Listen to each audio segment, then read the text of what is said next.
This is CNN Breaking News.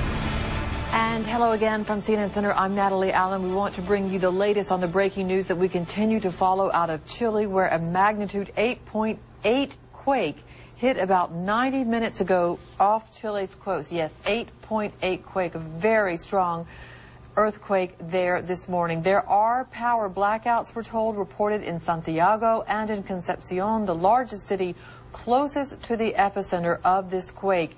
A tsunami warning has also been issued for the region. We're continuing to talk with people as we get them on the telephone. We'll bring you what people are telling us about power outages. Right now, we want to take you to the weather center where Ivan Cabrera is following the tsunami warning. Ivan, what can you tell us? Yeah, Natalie, and that's been the update here from when we last spoke to you here. Again, obviously the upgraded magnitude there at 8.8, and I'll talk about the difference in magnitudes in a second here. But the important thing is now we're now getting measurements of reports of tsunami wave activity, and this earthquake did indeed produce a tsunami. How destructive, how large it's going to be, we just don't know yet, but preliminary amplitudes as far as the waves, we're clocking them in at about 1.3 meters off of Valparaiso there, off of Chile, and that occurring minutes after the earthquake here. Notice the proximity now of the epicenter here off the coast of Chile here.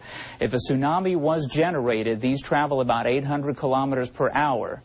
You're not going to have much time here to warn folks right along the coast. What we are concerned about now is that if you are watching us from areas to the north, to the south, this tsunami warning includes the entire coast of Chile, heading up into Peru, and in fact, because of the latest data now coming out of those buoys, they have extended the tsunami watch. There's a warning for Chile, there's a warning for Peru, and the watch that was in effect for Ecuador is now in effect for Colombia, Antarctica, Panama, and Costa Rica. So we're talking about an expansive area here, and as far as the travel times, of course, the further away from the epicenter, the more time you have before a destructive tsunami does arrive. And again, as far as the potency of it, we just can't tell you, but preliminary data certainly indicate that a tsunami was generated from this incredible earthquake. When you talk about an 8.8, every magnitude that you go up, Haiti was a 7. So when you go from a 7, say, to an 8, that's 32 times the energy higher that's released from that earthquake. So we're talking almost a 9 here, so almost a 64.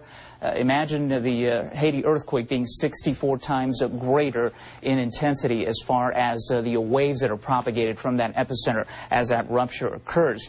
The difference here, and this is key with the tsunami warning, is that we're not talking about the strike-slip fault that when you get the plates that go side to side and they have that parallel motion, that's less likely to generate a tsunami. What we have here is we have the Nazca plate coming in off the Pacific, and that is meeting, of course, the South American plate here, and Nazca plate is actually subducting underneath it.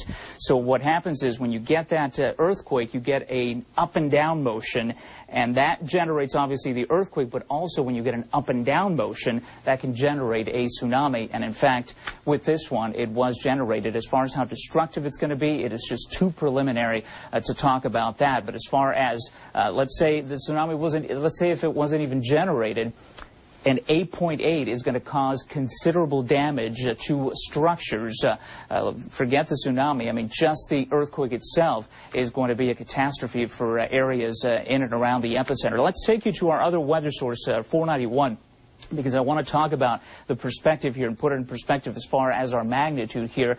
Remember, Haiti is 7.0, major earthquake, considerable damage. When you talk about an 8.0 or greater, we call them the great earthquakes. They don't happen often. In fact, you get about 0.3 happening in a year, which means that in a typical year you may not get any. Well, so far in 2010 now we have one. A great earthquake, communities destroyed. Unless you design, engineer a building specifically to withstand an 8.0 greater earthquake, you are going to get damage. Even buildings that are well built, there is going to be significant damage in those buildings. Buildings that are poorly built are going to be completely destroyed with an 8.8 magnitude quake in and around that epicenter. And again, as you saw with Haiti there, with those poorly constructed structures, 7.0 caused all that devastation. And 8.8, almost to 9, is, Natalie, about 64 times greater than what we saw in Haiti. So we're going to watch this very closely here. We're going to be with you throughout the day, and we're going to hope to get some information out of that region. But I must say, if we're getting power outages about 300 kilometers away, that would be the capital in Santiago. You can imagine what's going on in places, say, like Concepcion, which is much closer to the epicenter where that rupture earthquake occurred. Natalie.